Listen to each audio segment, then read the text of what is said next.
யாத்திரையாகமம் 1ஆம் அதிகாரம். எகிப்துக்கு போன இஸ்ரவேலுடைய குமாரரின் நாமங்களாவன: ரூபன், சிமியோன், லேவி, யூதா, இசக்கார், செபுலோன், பென்யமின், தான், நப்தலி, காத், ஆசேர் என்பவைகளே.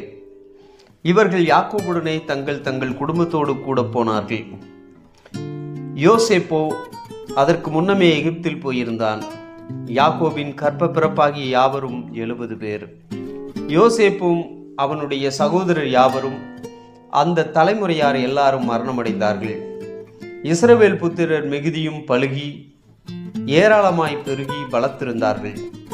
தேசம் அவர்களால் நிறைந்தது. யோசேப்பை அறியாத புதிய ராஜன் ஒருவன் எகிப்தில் தோன்றினான்.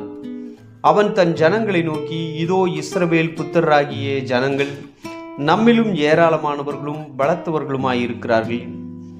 அவர்கள் பெருகாதபடிக்கும் ஒரு யுத்தம் உண்டானால் அவர்களும் நம்முடைய பகைஞரோடு கூடி நமக்கு விரோதமாக யுத்தம் பண்ணி தேசத்தை விட்டு புறப்பட்டு போகாதபடிக்கும் நாம் அவர்களை குறித்து ஒரு உபாயம் பண்ண வேண்டும் என்றான். அப்படியே அவர்களை சுமை சுமக்கிற வேலையினால் ஒடுக்கும்படிக்கு அவர்கள் மேல் விசாரணைக்காரரை வைத்தார்கள். அப்பொழுது அவர்கள் பார்வோனுக்காக பித்தோம், ராமசேஸ் என்னும் பண்டசாலை பட்டணங்களை கட்டினார்கள். ஆனாலும் அவர்களை எவ்வளவு ஒடுக்கினார்களோ அவ்வளவாய் அவர்கள் பழுகி பெருகினார்கள். ஆகையால் அவர்கள் இஸ்ரவேல் புத்திரரை குறித்து எரிச்சல் அடைந்தார்கள். எகிப்தியர் இஸ்ரவேல் புத்திரரை கொடுமையாய் வேலை வாங்கினார்கள். சாந்தும் செங்கல்லும் ஆகிய இவைகளை செய்யும் வேலையினாலும் வயலில் செய்யும் சகலவித வேலையினாலும் அவர்கள் ஜீவனையும் கசப்பாக்கினார்கள். அவர்களை கொண்டு செய்வித்த மற்ற எல்லா வேலைகளிலும் அவர்களை கொடுமையாய் நடத்தினார்கள்.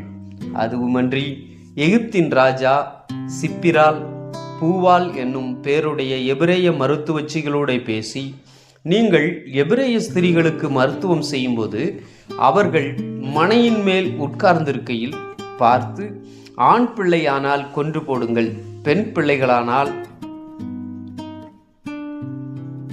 பிள்ளையானால் உயிரோடு இருக்கட்டும் என்றான்.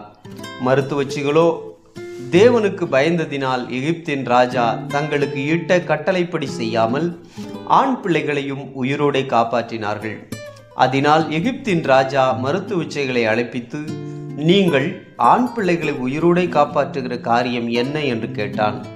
அதற்கு மருத்துவச்சிகள் பார்வோனை நோக்கி, எபிரேய ஸ்திரீகள் எகிப்திய ஸ்திரீகளைப் போல் அல்ல, அவர்கள் நல்ல பலமுள்ளவர்கள். மருத்துவச்சி அவர்களிடத்துக்கு போகும் முன்னமே அவர்கள் பிரசவித்தாகும் என்றார்கள். இது நிமித்தம் தேவன் மருத்துவச்சிகளுக்கு நன்மை செய்தார். ஜனங்கள் பெருகி மிகுதியுமாய் பலத்து போனார்கள். மருத்துவச்சிகள் தேவனுக்கு பயந்ததினால் அவர்களுடைய குடும்பங்கள் தலைக்கும்படி செய்தார். அப்பொழுது பார்வோன் பிறக்கும் ஆண் பிள்ளைகளை எல்லாம் நதியிலே போட்டுவிடவும் பெண் பிள்ளைகளை எல்லாம் உயிரோடு வைக்கவும் தன் ஜனங்கள் எல்லாருக்கும் கட்டளையிட்டான். ஆமென்.